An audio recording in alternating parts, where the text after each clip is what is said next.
Kirk's bio, so I won't go into too much detail there, but I was just going to do some quick highlights. I think Kirk and I met, I think it's 2010, maybe 2011, in Incline Village, Nevada.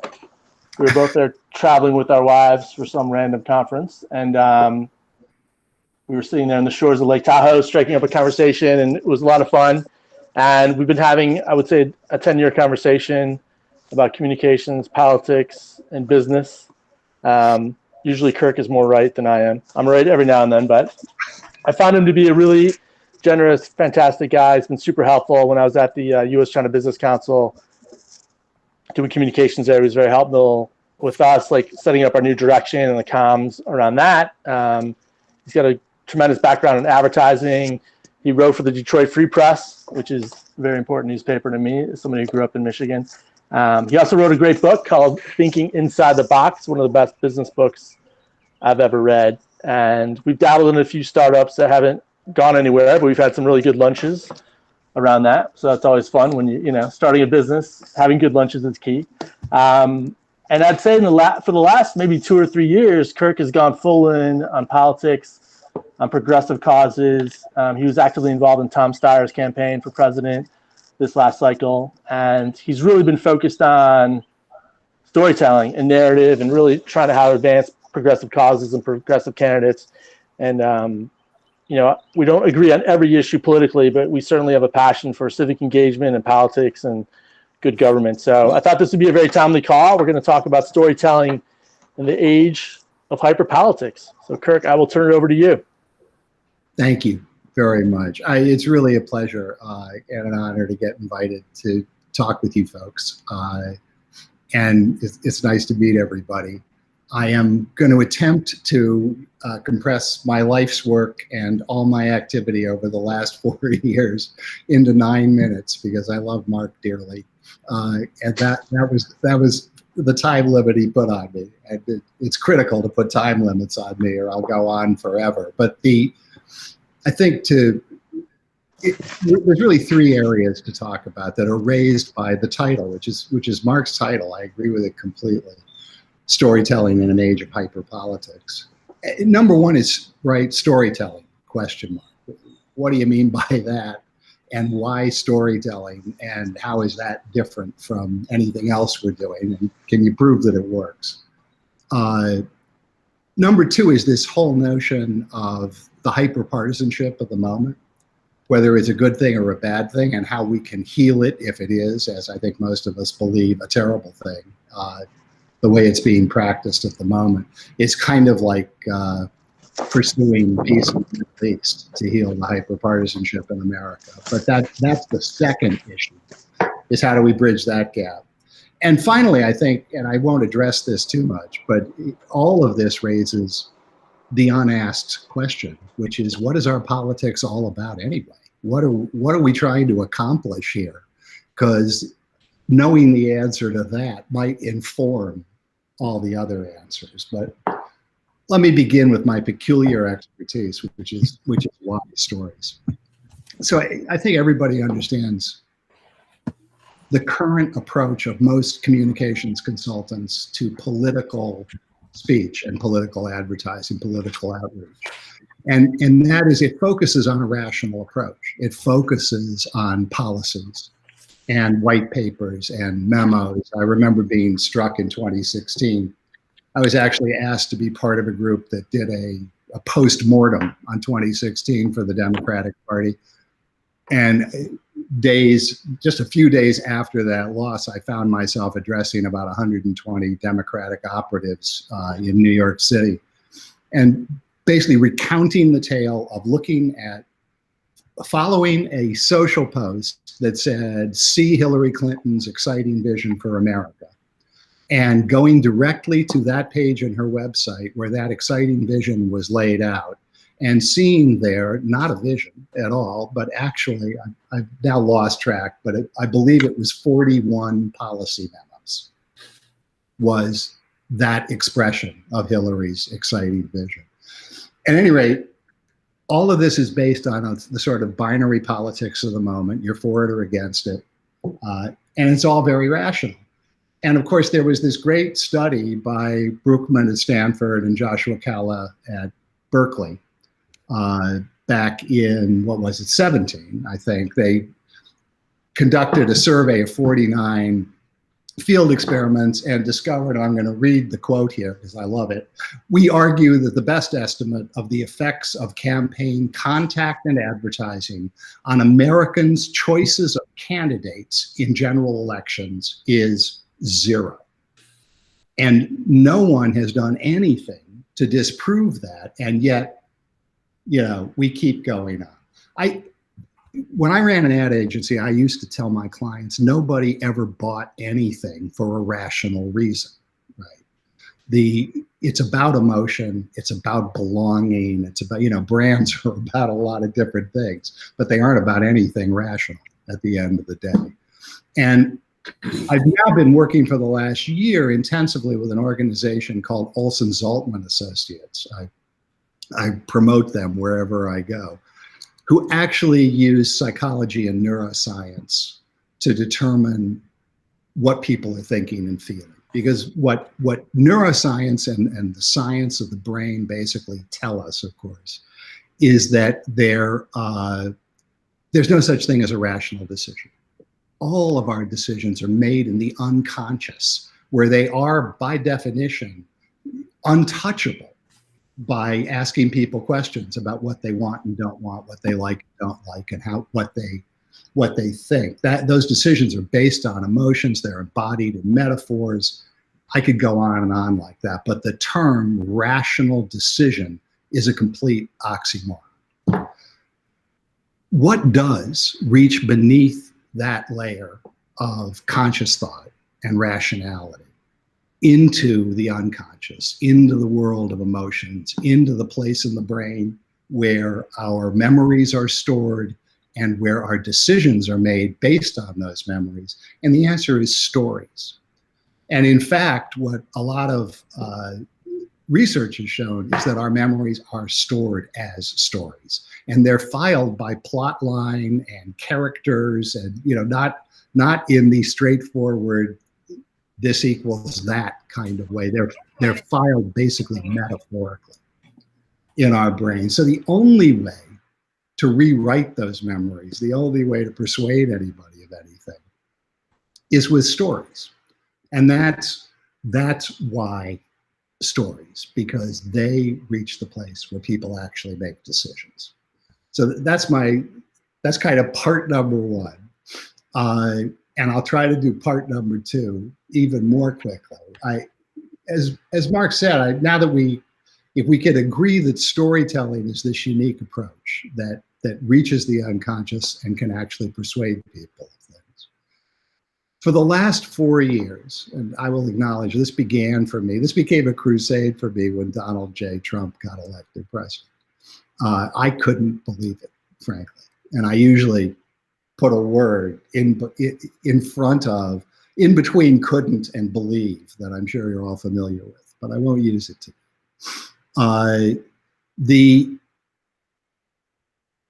And I started working full-time on this stuff. And I was engaged as the narrative lead, basically, on a number of national projects, one of which was a Get Out the Vote project aimed exclusively at youth of color, which brought me into long-term close contact with a bunch of people who are still my friends, who are young Black people all over the Midwest and the Southeast, predominantly. Number two was a work on gender justice. How do we find the narrative that advances gender justice? Where I learned, among other things, that gender is a great proxy for political attitudes as a whole. And finally, number three was the work with Steyer, which all of these allowed me to look at hundreds of different studies and to help direct a lot of research, a lot of polling, a lot of deep psychological research, hundreds of in-depth interviews. I could go on and on. If you put all of that stuff together along with up-to-date research on the political ads that are out there, you know, right at this moment, you learn a couple of things. Number one, for the 70% of the country who are not part of, who are not lost to us, who are not part of Trump's base, and that's the 70% of the country I've always concerned myself with. First of all, there's a lot they agree on, right? That 70% cutting across party lines, cutting across all kinds of stuff, they agree that we need to tax the rich more because it isn't fair right now. They agree that healthcare is a right.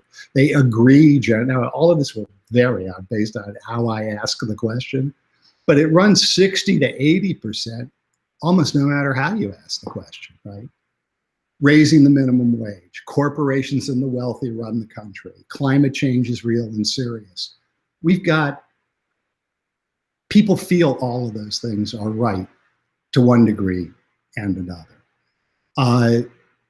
And all of that research really confirms as well that if you want to move that needle in any particular direction, telling a story is far more effective than advancing a policy or making a rational argument or trashing the other candidate, or, you know, on and on. Negative is particularly unworkable in today's hyper-partisan atmosphere, because the people who hate the Republicans don't feel you're condescending to them if you tell them how bad they are. And the people who love the Republicans, of course, just think you're an idiot the way you think they're an idiot. I mean, it just doesn't work for anybody. So what we discovered, to sum all of this up, is if you really want to move the needle, you got to tell people what's at the end of your rainbow. What are we fighting for? What are we asking you to participate in? What is the world that we want to win going to be like the day after we win? What changes in your life?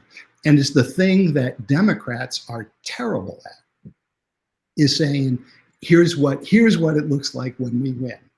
Democrats are much better at telling people how bad the world looks like after we lose, or while we're fighting. At any rate, that story is consistently the winning story. But to get to my final point, which I'm not going to try to answer, that presupposes that we know what it is we're trying to accomplish. And I would say that in all of my life in politics so far, and my life in advertising before that, and my life as a journalist long before that, that was always the thing that was most missing from our politics. We didn't have a goal. We've lost the national story about where we're going. And that's really what needs to be replaced if we're going to basically move the needle. So I'm sure I've exceeded my 9 minutes, but I didn't. No, Kirk, that was great. Thank you. Does anybody have a question? I mean, I'll start, or if somebody wants to jump in. So I have a question. This is Shannon.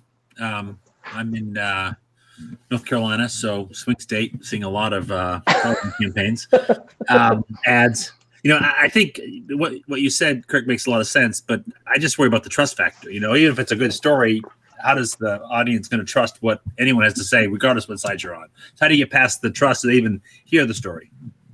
You hit on a really critical point, which is that stories are very dependent on the storyteller in order to gain trust. And what I've again, this may sound super simple, but the best way to gain trust is to pull people out of the population who are the people you're trying to reach and actually amplify their voices.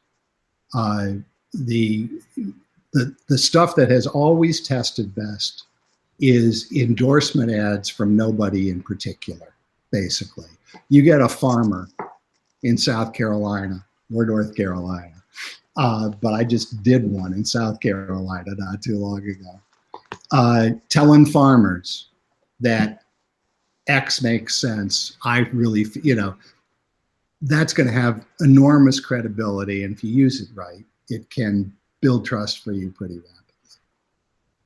So I think that not making political speech all about me and what I'm going to do for you, there's a bunch of sub rules here. And one of them is that that you can't be a hero unless you build a team of heroes around you in today's culture. And those heroes, that team of heroes, has got to be the American people, or at least that section of the American people that you're trying to reach. And you see that from popular culture, where, you know, lone white guys like Superman and Batman have given way to the Justice League and the Guardians of the Galaxy into much more mixed and diverse groups of heroes, literally, to the way politics is best practiced. I hope that approach it. Thank you. Thank you. Yeah, Kirk, it was interesting you mentioned about the bullet points. I think Mitt Romney had like 57 ways to save America. And, you know, I think Hillary, same thing, like she had 50 plus. And it's just this overabundance on just policy. And, you know, I have this huge plan and they don't seem to go anywhere. And I would guess that both Romney and Hillary would have been fine presidents. They, you know, would have been very acceptable and done a good job managing. But their inability to kind of win the campaign and over-reliance on policy. What is there a comfort in that for politicians? Like, you worked with these, you know, and you've worked with business clients, political clients. How do you get them to break down and just be like relaxed and just have them tell the story? Get away from the facts and figures, if you will. A, it's really, really difficult. B, you're up against a consultant class that doesn't believe it and has made hundreds of millions of dollars off of doing it the way they do it. So it's a very tough hurdle to get over. And that, frankly, is that's what concerns me the most about where we're headed at the moment. Because the fact of the matter is that we got into this jackpot because nobody trusts our politics anymore. We got into it because a majority of the country, I believe, feels left behind and disregarded on the right, on the left, and in the middle.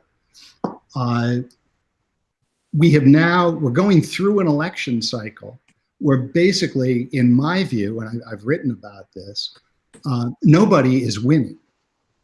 What we have is a situation where Donald Trump is losing the election to himself. It's not anything that Joe Biden has done, God bless his heart. And his campaign seems to recognize this, because the longer this circus goes on, the more it's a one-man circus. They figure they can't do any better at turning people off from Trump than Trump can, so they've gotten out of his way. But that only works until Joe gets elected.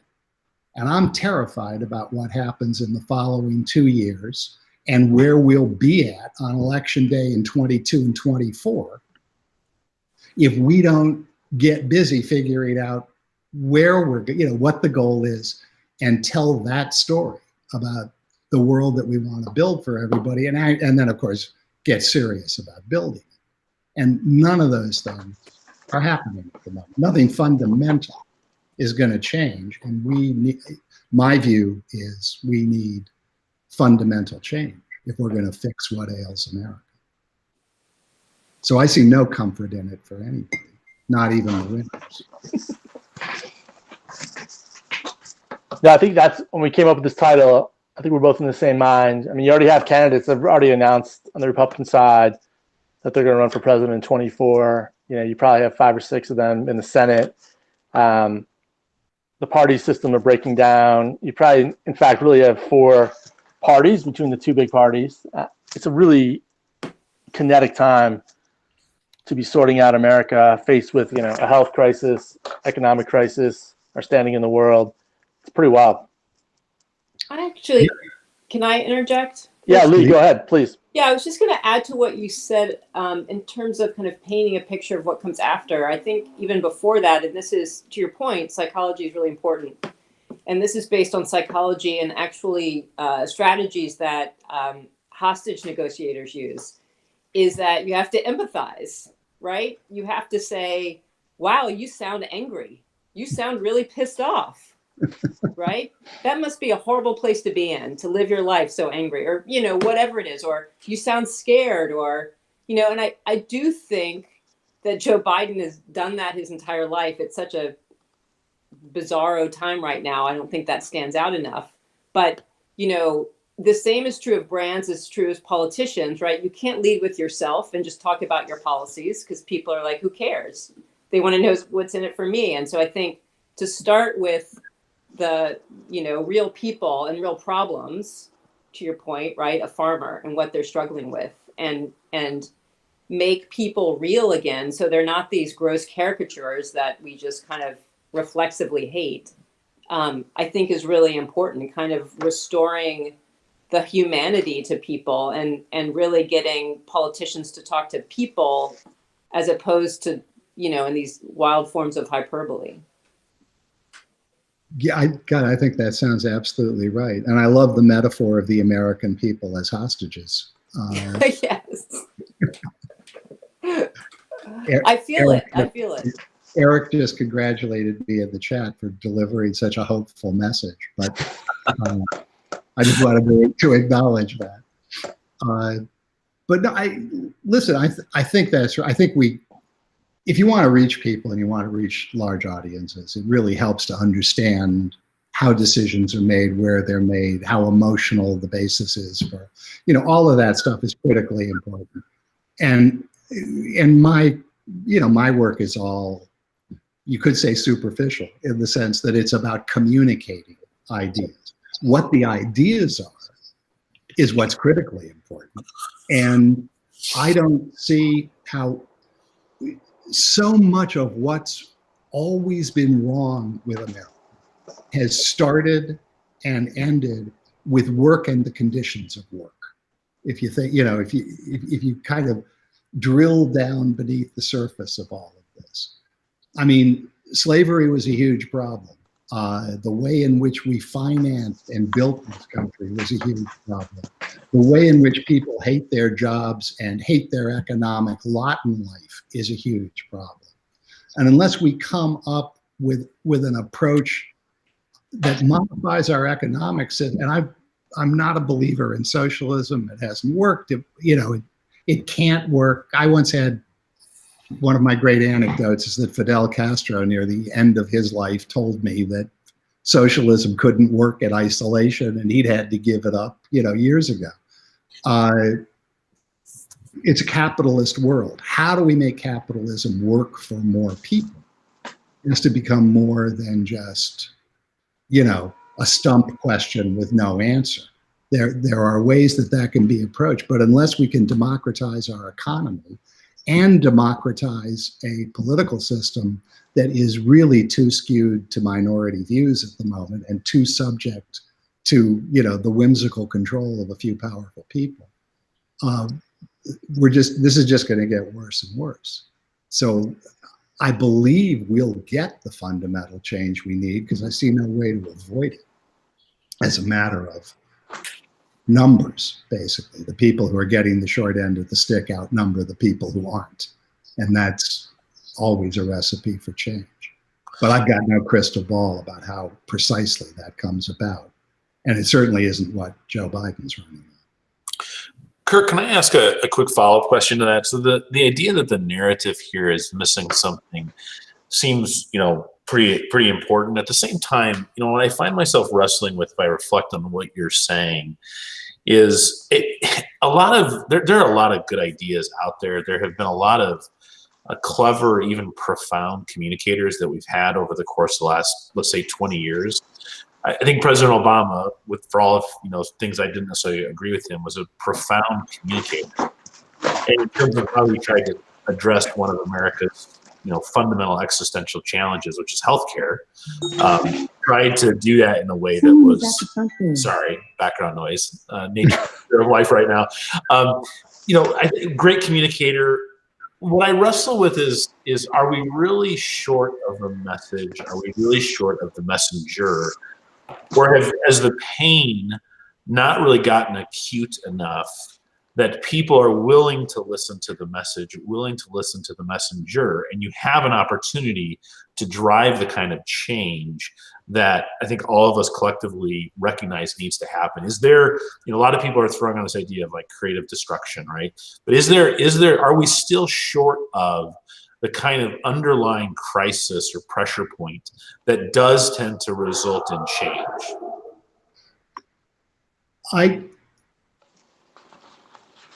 First of all, I think it's a great question.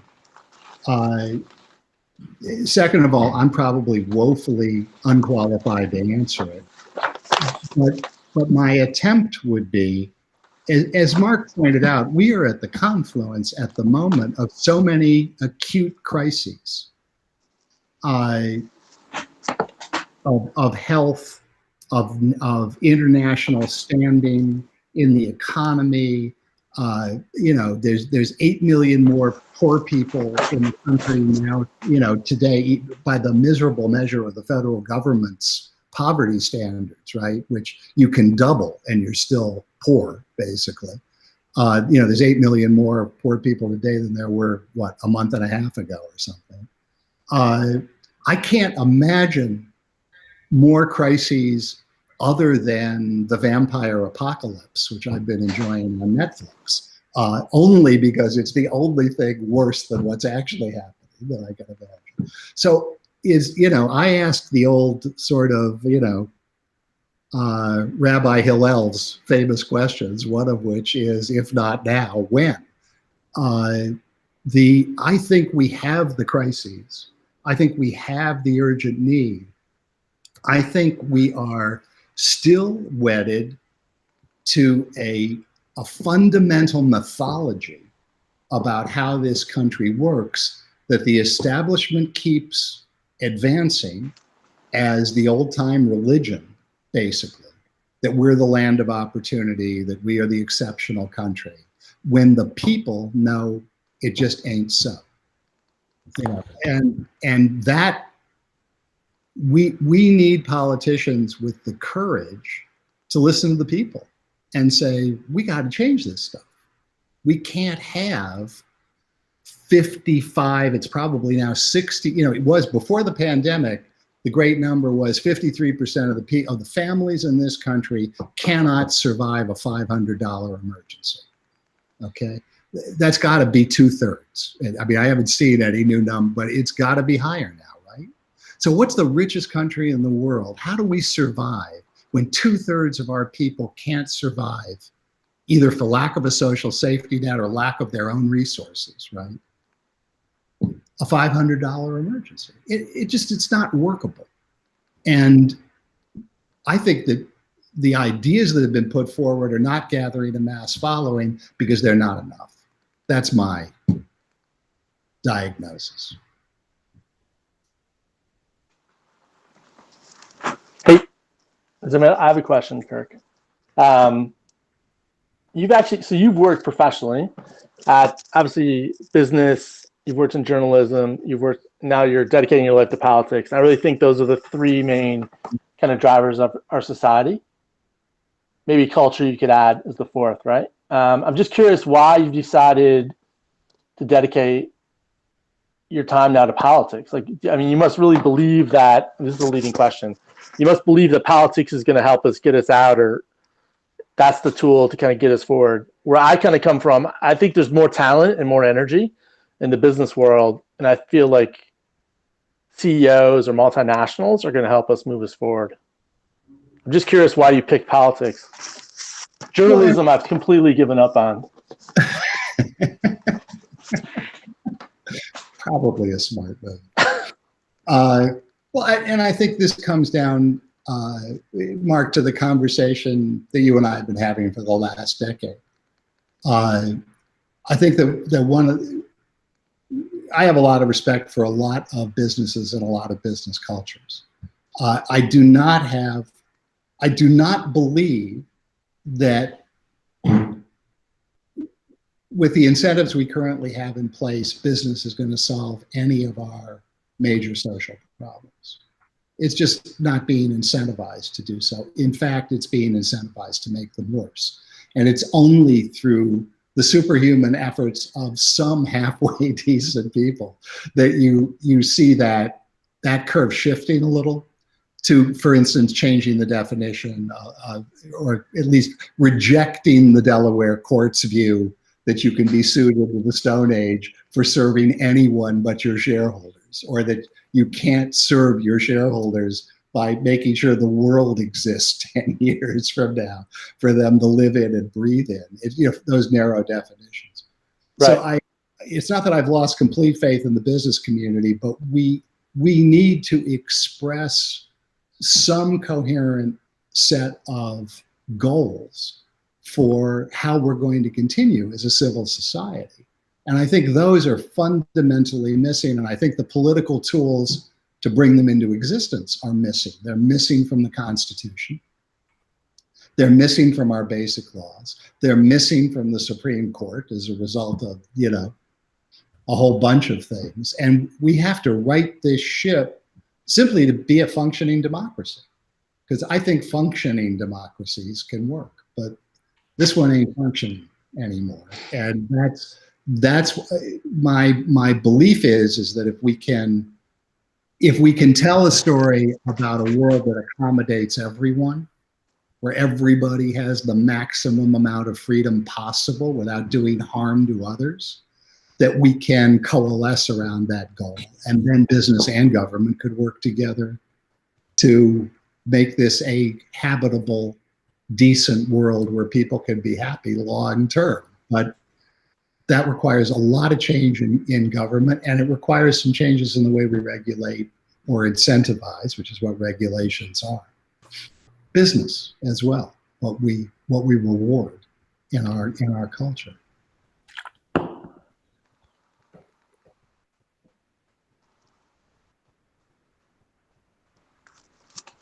Is that anybody? For one? I'll ask a few more questions. Does anybody else that want to throw something in? I'm surprised. Maybe this is such a heavy topic for a Wednesday. There aren't as many questions. Hey, this is Edwin. If you can hear me, I got. Edwin, go ahead, and Sam, why don't you go next? Edwin, go ahead. Oh, Okay. Sorry, I didn't mean to interrupt. No, you're great. The why of storytelling. Can you say more about the how? How do you tell an effective story that is persuasive and still reaches that unconscious piece? Yeah, sure. And this is one that finally a question I'm actually qualified to answer. Thank you very much. I think first of all, it really begins with understanding the audience and understanding them at an emotional level, not at a policy or product level, not at a kind of a functional level. So if you can understand the deepest needs and desires of your audience, then you can find where the story you want to tell them coincides with their view of reality and their deepest needs. And it's really that overlap that you're looking for. And so very often in presidential politics, for example, some of the best stories that you can tell are stories about people banding together and winning victories, right? If you can, for example, at a neighborhood level, show that people can be empowered and can do something to actually change their circumstances, you can activate those people to get back into politics, to at least go vote too, right? Those are the kinds of stories that work. One of the most successful stories I can tell about my corporate career was a global campaign for Unilever. When, I don't know if you remember back 20 years when butter was the natural food and it was beating the hell out of margarine, to talk about things, to move from things that really matter to things that really don't matter, which of course, needless to say, made me a much better living than things that matter. But we won we turned around the margarine butter war by understanding that globally what mothers, our customers, felt most deeply was that they wanted to raise good kids. They wanted to share their values in inculcate their kids with their values. So we came up with a story that involved a family, and we found a real family in Ohio who used baking to teach their kids everything you need to know about how to be a good human being. Because it teaches you how to share, it teaches you how to follow instructions, it teaches you how to wait, it teaches you how to revere grandma's recipe for banana bread, which is to revere grandma. It teaches you about history and ancestry and inheritance and all of these we told that story. It had not a damn thing to do with margarine. And it moved the needle like wild on margarine numbers. Just because we mentioned that we were baking with margarine. But that it's country crock, by the way. Enjoy it at your local, your local store. There was also about 10 other brands around the globe. But so it's those kinds of things that it's part art, part science, right? Really understanding the audience. It's a lot of science. But at the end of the day, you've got to have the artistry to execute flawlessly a beautiful story that incorporates your view of how the world should be with the audience's view of how the world should be. And then you're there. It clicks and it moves the numbers. I hope that helped. It's sort of. Thank you. Hey, Sam, did you want to ask something? Yeah, I did. I'm sorry. I had a little trouble on my end. I hope everyone can hear me okay. You sound Hey, Mark, great. how about a quick thumbs up? Okay, good. So Kirk, excellent. Thank you. Maybe a couple comments. Question. First, I'm looking at social impact on the global level, and then talking to investors about how we measure that impact. And one guy said, "Well, just tell great stories." And so I love to hear your opening remarks because it so neatly aligns with what I'm already thinking about in terms of telling a great story about a young man who lives outside of Nairobi and how working for us has impacted his community of 42 different people who he interacts with on a daily basis. So that's great. Secondly, working for the many years in public security in Latin America, I'm no stranger to using fear to sell, and the effectiveness of that. So I can appreciate your sentiment. But, it makes me think about, what Tom Wolfe may have said in the electric Kool-Aid acid test when he said that the high watermark of American culture was in the late summer of 1968. And since then, we've sort of been sliding down with obviously a precipice drop off to have happened, here recently. And so I wonder, what's the pullback? It's like if you're in a nosedive, culturally speaking, how can you pull back on the stick hard enough so you don't shear the wings off the plane before you buy the farm? It's an open-ended question for everyone to think about, and probably beyond today's call. But just a comment. But my question more pointedly is, where is the generational shift here? We've got two octogenarians who are running for president. I think someone said that Biden is not even a boomer. He's older than that, which I thought was interesting. And so how do you connect through stories these old white men with, people who work for me who are, the children of immigrants who are in their mid-20s? And I guess I would just leave it at that. Yeah, and I'll just say very quickly, I don't think first of all, thanks, Sam. And it's like 93%. Everything you said, I agree with. I would love to have a multi-hour conversation about the. I don't think you do connect with today's generations, especially youth of color. With Joe Biden. I mean, God knows it's almost beyond my powers to understand how you connect anybody with Donald Trump.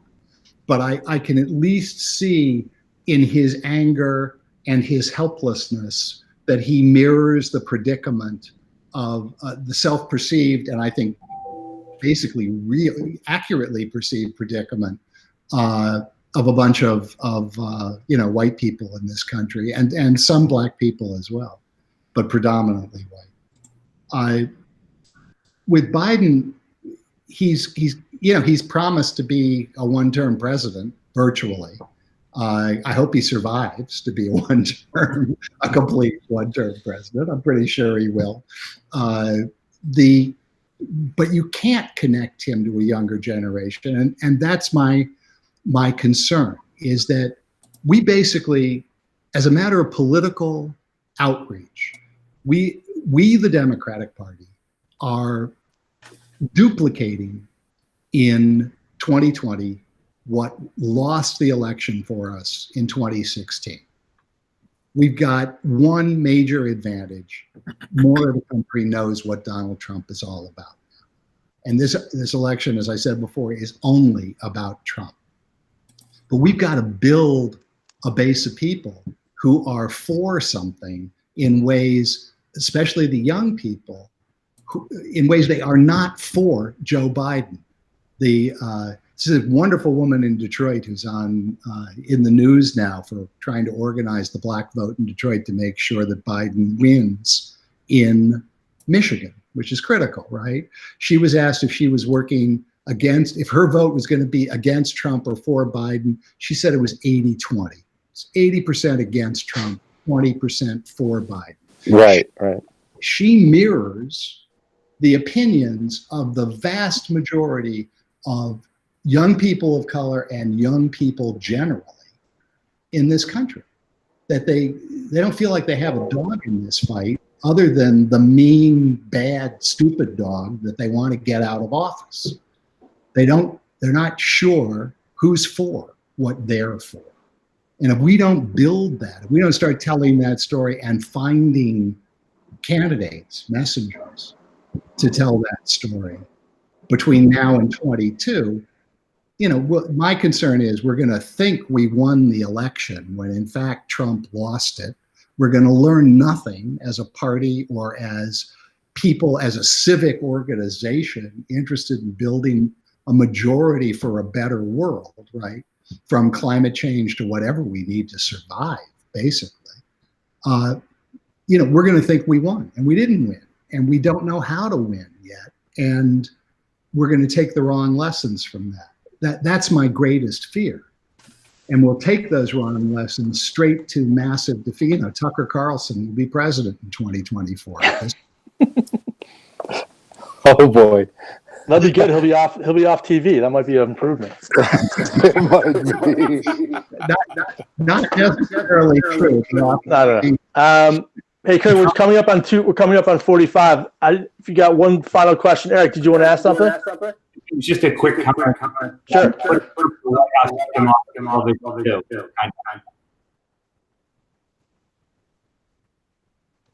Eric, we had a hard time hearing you. Can you pose it again? No worries. Don't worry about it. I'll type it. I've got a bad connection here. Oh, cool. I have a quick follow-up there. Does part of that next step, though, have to do with the relationship between elected office and the media? Because at this point, we've manufactured this idea that all elected officials are basically under 24-hour scrutiny from the media.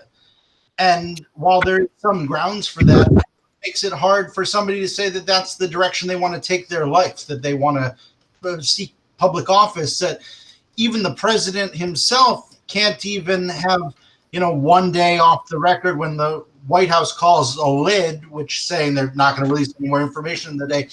That's now being treated as a cover-up. It's, that now they're hiding something rather than the president doesn't get to have one day sitting. We know that typically the reason why presidents' hairs go completely white in the first year is that they're sleeping about 4 hours a night. They're under, they understand better than anyone in the country that there's always a missile pointed at our heads and, all these stressful things.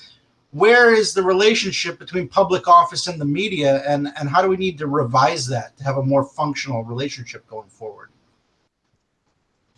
I think it's a really good question, Brendan, and I think it's a tough question. But I would, as a sometime defender of the news business, another beleaguered industry, I think one way you do it is you fix our political system so that the president can't do whatever comes into his head at any moment of the day or night. You know, if Congress would take back all of the bullshit powers that they've given this one person, right? And we've seen how terrible that could get in this administration. If they would write that balance more so that there were actually 500 or 600 people who had to be covered instead of just one, that would help a lot, I think, in adjusting what you're addressing, which is the relationship between the president and the media. The president would just have less power. And then she could go to bed at night with, you know, and the media could go bother Mitch McConnell. But at the moment, it's so out of whack. Our whole federal system is so out of whack that I unfortunately believe that the attention paid to the president is proper. And then you have the special situation in, you know, this particular administration where you know he's stealing something from us every time the cameras are on, and then often when the cameras are on. So with that, I think we're good. Kirk, I blame you as a New Yorker for letting Trump off the island, but that's for another conversation. It's undoubtedly my fault. Hey, Kirk, if people want to reach out to you, can I share your email address? Please do. Anybody who wants to be in touch with, please just and thank you all very much for talking. Hey, Kirk, this is Jeff Corliss, and I'm sorry I joined rather late, but it was a pleasure to listen to some of your thoughts and answers to people's questions. And I probably will send you an email. I have some follow-up questions that I'd be interested to hear your thoughts on related to consumer audience, understanding the audience and understanding consumers and ways in which we do that unconventionally. Oh, fabulous. Yeah, Kirk, I got to know Jeff in the McCain-Palin campaign 100 years ago. So back when we can talk to you about Orange County politics. Back when McCain was somebody who nobody could understand in the young demographics either. Right. Well, I'd love to hear Jeff. Thank you. Thanks for putting it together, Mark. It's good to see everybody. Thanks for doing this, guys. Kirk, thanks for getting on the call. Thank Enjoy you. Woodstock, and we'll follow up. Terrific. Thanks, everybody.